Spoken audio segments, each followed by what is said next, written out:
ഇഞ്ചിയൊക്കെ നടാനുള്ള ഒരു സമയമാണ്. എന്ന് വെച്ച് കഴിഞ്ഞാല് നമുക്ക് മാർച്ച് ഏപ്രിൽ മാസത്തിലൊക്കെ നമുക്ക് ഇഞ്ചി നട്ടുകൊടുക്കാം. അപ്പൊ നട്ടുകൊടുത്താൽ ഇടമഴകളൊക്കെ കിട്ടി മഴ വരുമ്പോഴത്തേന് നന്നായിട്ട് വളർന്നിട്ടുണ്ടാവും. അപ്പൊ ഇതിപ്പോ ഞാൻ കൃഷിഭവനിൽ നിന്ന് കിട്ടിയ ഇഞ്ചിയുടെ വിത്തുകളാണ് കണ്ട. അപ്പൊ മുളയൊക്കെ വന്ന് തുടങ്ങിയിട്ടുണ്ട്. മുള വന്നില്ലെങ്കിലും ഇനിയിപ്പോ നമ്മ നട്ടേനെ കണ്ട ഇതൊക്കെ മുള വന്ന ഇഞ്ചികളാണ്. അപ്പൊ മുള വന്നില്ലെങ്കിലും നമുക്ക് മുള വന്നോളൂ ഇഞ്ചിക്കൊക്കെ. അപ്പൊ ഞാനിവിടെ നട്ടേക്കണെന്ന് വെച്ചാല് HDPയുടെ ഇഞ്ചി മഞ്ഞള് ഒക്കെ നടണ ഒരു ഗ്രോ ബാഗിലാണ് നട്ടേക്കണത്. ഈ ഒരു ബാഗ് ഉണ്ടെങ്കിൽ നമ്മുടെ ഒരു വർഷത്തേക്കുള്ള ഇഞ്ചി ശരിക്കും പറഞ്ഞാൽ നമുക്ക് ഇതിൽ നട്ട് കഴിഞ്ഞാൽ ഒരുപാട് ഇഞ്ചി കിട്ടും.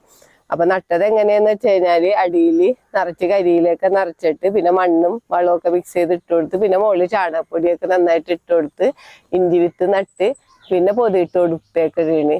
ഇനി ചെയ്യണത് എന്താന്ന് വെച്ച് കഴിഞ്ഞാല് 2 ആഴ്ചയിൽ ഒരിക്കല് നമുക്ക് സൂഡോമോണസ് ഒന്ന് സ്പ്രേ ചെയ്ത് കൊടുക്കുക.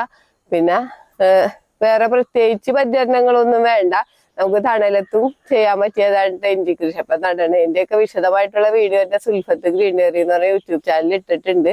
അപ്പൊ നമുക്ക് വീട്ടാവശ്യത്തിനുള്ള ഇഞ്ചി നമുക്ക് തന്നെ സ്വന്തം നട്ട് നമ്മുടെ വീട്ടിൽ നിന്ന് തന്നെ നമുക്ക് എടുക്കാം. അപ്പൊ എല്ലാവരും ഇഞ്ചിയൊക്കെ കൃഷി ചെയ്യണം.